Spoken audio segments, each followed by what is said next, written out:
नमस्कार, मैं हूं विनय पाठक। एवी न्यूज में आपका स्वागत है। आइए देखते हैं मुंबई तथा आसपास की कुछ खास खबरें। और ये संकल्प आपका पूरा हुआ? नहीं, संकल्प तो पूरा हुआ ही है, लेकिन ये जो जीत है ये सायन कोलिवाड़ा के जो मतदाता और जो जनता की बहुत बड़ी जीत है। मैं इसलिए जीत का एक खास करके श्रेय कैप्टन तमिलसेल्वम को भी देना चाहता हूँ, क्योंकि उन्होंने पिछले 10 साल से कहीं ना कहीं इस एरिया का विस्तार हुआ है, लोगों का काम किया है। जब लोगों का काम करते हैं तब लोग उनको मतदान में स्वरूप में उनको कहीं ना कहीं फल देते हैं। मुझे लगता है कि मुझे अब 25 दिन हो गया है भारतीय जनता पार्टी में प्रवेश कर, और मेरा पक्ष प्रवेश उस बड़े नेता के हाथ से हुआ है, आदरणीय लोक नेता और लोकप्रिय पूर्व मुख्यमंत्री और अभी डिप्टी चीफ मिनिस्टर आदरणीय देवेंद्र फडणवीस जी के हाथों से मेरा पक्ष प्रवेश हुआ है। मैं समझता हूँ उनका हाथों से जब हुआ है, मैं अपने आप को शुभ मानता हूँ, और मेरा कदम जो है शुभ कहीं ना कहीं सायन कोलिवाड़ा के लिए एक बहुत बड़ा संदेश यहाँ पर लोगों को मिल रहा है कि रवि राजा का आने से कहीं ना कहीं यहाँ पर बहुत बड़ा बदलाव हुआ है। और ये बदलाव आप देख सकते हैं कि कैप्टन तमिलसेल्वम जो 19,500 का लीड था, और हर वार्ड ने जो आप देखेंगे हर वार्ड में उनको लीड मिला है। जहाँ पर माइनॉरिटी के लोग हैं उस वार्ड में स्वाभाविक बोल सकते हैं कि लीड कम हुआ है, लेकिन जो 20,000 का लीड जो पकड़ा उन्होंने, उस लीड को कम कर नहीं पाए, और आज 7,850 वोटों से वो बहुत बड़ा जीत हासिल किया है। मैं समझता हूँ कि अब आने वाले दिनों पर उनके साथ में मिलकर कंधा से कंधा मिलाकर हम लोगों की जो समस्या है उसको सुलझाने का काम और लोगों के बीच में जाकर उनका जो काम है वो करने का काम हम यहाँ पर आज एक बहुत बड़ा संकल्प मैं लेता हूँ, और कोशिश रहेगी कि अब कुछ महीनों के अंदर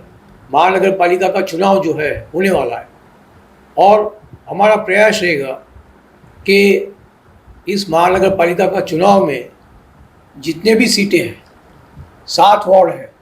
7 वार्ड में महायुति के उम्मीदवार यहाँ पर बहुत बड़े पैमाने पर जीत के आएंगे, ऐसा संकल्प लेना चाहता हूँ। सर, आपने चूंकि अभी पूर्व उप मुख्यमंत्री देवेंद्र फडणवीस की बात कही, वर्तमान परिवेश में क्या नहीं लगता कि उनको मुख्यमंत्री बनाया जाना चाहिए और वो बनना भी चाहिए? जरूर, मेरा ये कहना है कि ये जो चुनाव जो है महाराष्ट्र में जो चुनाव लड़ा गया है महायुति के तरफ से लड़ा गया है, लेकिन भाजपा के नेता जिन्होंने 152 जो असेंबली कॉन्स्टिट्यूंसी में जाकर और कम से कम 200 मीटिंग का पूरा महाराष्ट्र क्षेत्र में हर जगह पर जाकर उन्होंने मीटिंग की, रैलियां की है, और ये कहीं ना कहीं दर्शाता है कि लोगों ने देवेंद्र फडणवीस जी को अपनाया है, और उनका जो कार्यशैली है, मैं समझता हूँ कि भाजपा एक सबसे बड़ा पार्टी होने के नाते, क्योंकि 1 से 133 आमदार का चुनने के बाद मेरा मानना है कि, और सभी कार्यकर्ता का, भाजपा का कार्यकर्ता का ये मानना है कि आने वाले मुख्यमंत्री आदरणीय और सम्माननीय देवेंद्र फडणवीस ही होना चाहिए, क्योंकि अब हम एक चुनाव लड़कर आगे आए हैं। जब चुनाव लड़कर आगे आते हैं तो ये कहा जाता है ये एक फ्रेश इनिंग है, और फ्रेश इनिंग जब चालू होता है, जो अच्छा ओपनिंग बैट्समैन है,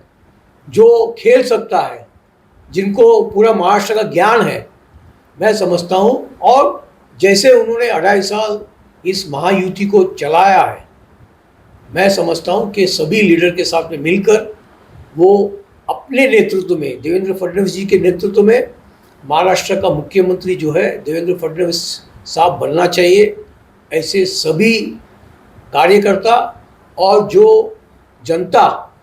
महाराष्ट्र का जनता का भी यही अपेक्षा है कि देवेंद्र फडणवीस साहब मुख्यमंत्री बनना चाहिए। सर, पिछली बार जब एकनाथ शिंदे जी को अचानक मुख्यमंत्री बनाया, अपने आप डिप्टी सीएम वो बनना नहीं चाहते थे, लेकिन हाईकमान ने उनको उप मुख्यमंत्री बनाया, तो ऐसे में क्या इस त्याग को लेकर एकनाथ शिंदे जी को नहीं ये सोचना चाहिए कि इनको हाँ मुख्यमंत्री बनने इनको मौका दिया जाना चाहिए, क्योंकि उनकी पार्टी के नेता बार बार कह रहे हैं कि नहीं, हाँ एकनाथ शिंदे ही होना चाहिए। देखिए, ऐसा है, सीट डिस्ट्रीब्यूशन में जो तीनों पार्टी के नेताओं से जो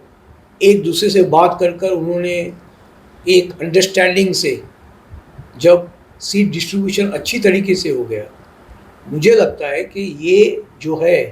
अब मुख्यमंत्री भी जो है आपस में बैठकर बात कर कर इसको ज़रूर 2-3 दिन के अंदर इसको सुलझाया जाएगा। और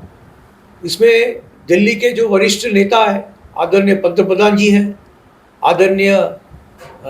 होम मिनिस्टर है अमित शाह जी है,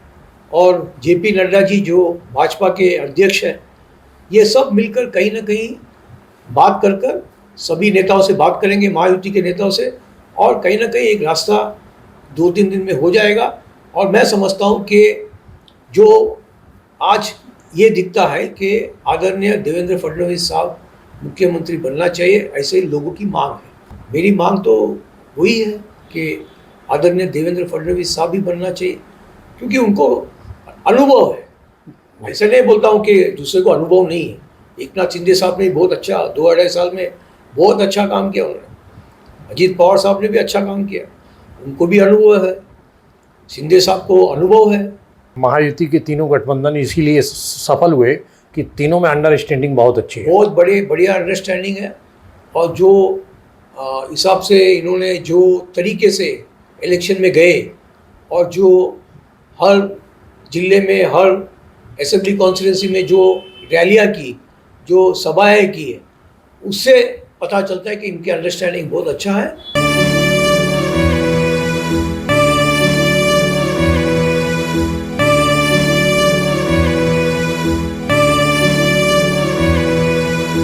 एबी न्यूज में अभी तक की खबरों का सफर करते हैं समाप्त। मेरे पाठक को दीजिए इजाजत, हम फिर मिलते हैं नई खबर नए सफर के साथ। चलते चलते गुजारिश, विनती, अनुरोध, यदि आपके आसपास कोई समस्या है या कोई घटना घटित हुई है और आप उसे हम तक पहुंचाना चाहते हैं तो हमारी स्क्रीन पर दिखाए जा रहे नंबर पर सीधे संपर्क कर सकते हैं। साथ ही आपसे विनती, हमारे चैनल को लाइक, शेयर, सब्सक्राइब करना ना भूलिए। नमस्कार।